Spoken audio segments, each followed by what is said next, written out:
আমফানের ত্রাণ নিয়েও বড়সড় দুর্নীতি, ঘরবাড়ি তৈরির অনুদানেও ব্যাপক অনিয়ম। ক্যাগ রিপোর্ট অনুযায়ী ত্রাণ বিলিতে 125 কোটি টাকার আর্থিক অনিয়ম ও গড়বিলের তথ্য সামনে এসেছে। দুর্নীতির তথ্য ফাঁস হতেই বঞ্চনার অভিযোগে সরব দেগঙ্গার ক্ষতিগ্রস্ত পরিবারের সদস্যরা। তাদের মধ্যে একজন কালাম গোলদার। জন্মজুড়ের কাজ করে চলে সংসার, মাথা গোজার ঠাঁই কেড়েছিল ঘূর্ণিঝড় আমফান। বর্তমানে বাঁশ ও প্লাস্টিক দিয়ে তৈরি ঘরে কোনো মতে চলছে দিন গুজরান। অভিযোগ, পঞ্চায়েত সহ প্রশাসনের একাধিক দপ্তরে আবেদন জানিয়েও মেলেনি সরকারি ঘর, মেলেনি ক্ষতিপূরণ। অথচ অযোগ্যরা পেয়েছে ঘর ক্ষতিপূরণ। মাটির ঘর ছিল, খোলার চাল ছিল, তারপরে আমফানে ভেঙে গেছে। তারপরে বাংলা করেছি। পুরো ঘর ভেঙে গিয়েছিল? হ্যাঁ, পুরো সব ভেঙে গেছিল।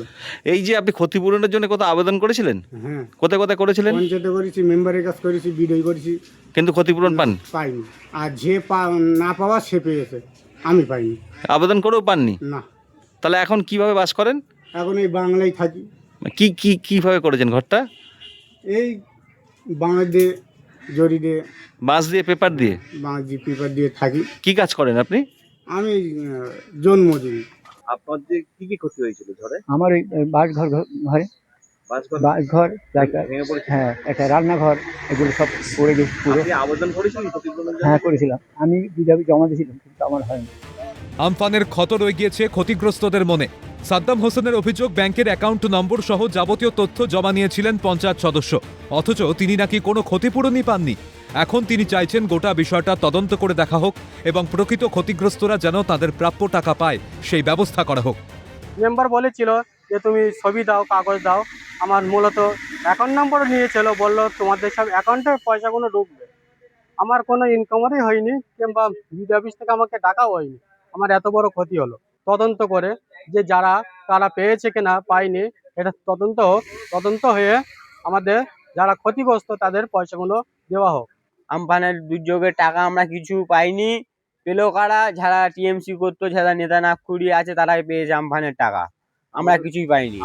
2020 সালের 20 মার্চ আমফানে ভেঙে পড়েছিল একের পর এক বাড়ি, কারখানা, বড় বড় গাছ।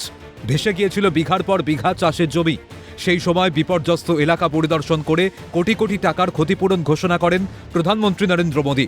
2 দফায় দেওয়া হয়েছিল প্রায় 3,750 কোটি টাকা। সেখানেও বড়সড় দুর্নীতি হয়েছে বলে অভিযোগ তুলে মুখ্যমন্ত্রীর কড়া বার্তা। সে যত বড়ই নেতা মন্ত্রী হোক, প্রমাণ মিললে কেউ ছাড় পাবে না। আতশ কাঁচের নিচে প্রাক্তন মুখ্যমন্ত্রীও।